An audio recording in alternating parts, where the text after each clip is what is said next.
सोना चल जाइब ससुरवा।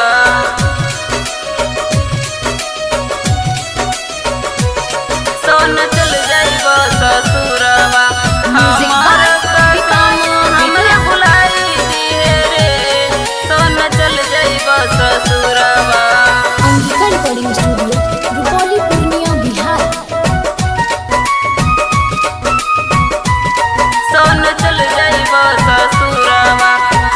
चल जाइब भोरे हम बोलरवा चहर के, देखे ला पार गेलो इज्जत घर के, देखे ला पार गेलो इज्जत घर के। चल जाइब भोरे हम बोलरवा चहर के, देखे ला पार गेलो इज्जत घर के।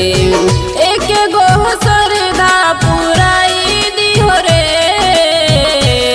सोना चल जाइब ससुरवा। हमारे कसम हमर बुलाई दिहे रे, सोना चल जाइब ससुरवा। हमार कसम हमर बुलाई दिहे रे, सोना चल जाइब ससुरवा। सोना चल जाइब ससुरवा।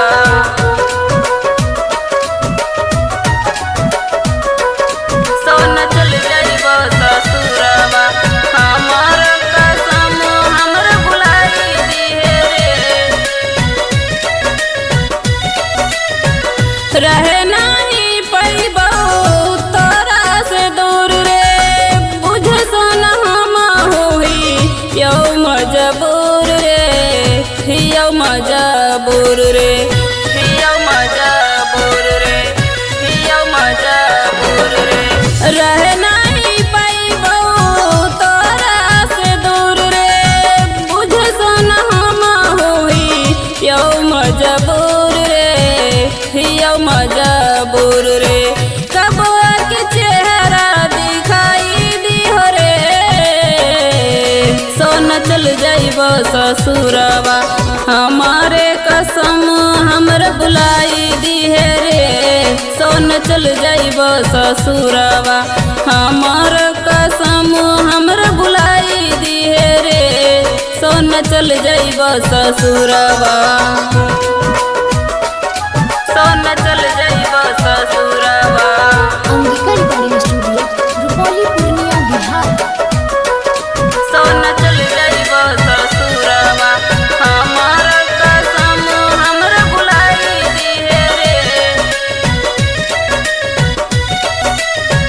किस्मत में बिछड़ के हाल सनम से, लिख दल के ऊपर वाला इहे कलाम से, इहे कलाम से, इहे कलाम से, इहे कलाम से। किस्मत में बिछड़ के हाल सनम से, लिख दल के ऊपर वाला इहे कलाम से, इहे कलाम से। मनीष गुड्डी के बुलाई दिहो रे, सोना चल जाइब ससुरवा। हमारे कसम हमर बुलाई दिहे रे, सोना चल जाइब ससुरवा। हमार कसम हमर बुलाई दिहे रे, सोना चल जाइब ससुरवा। Angika recording studio Rupauli Purnia Bihar.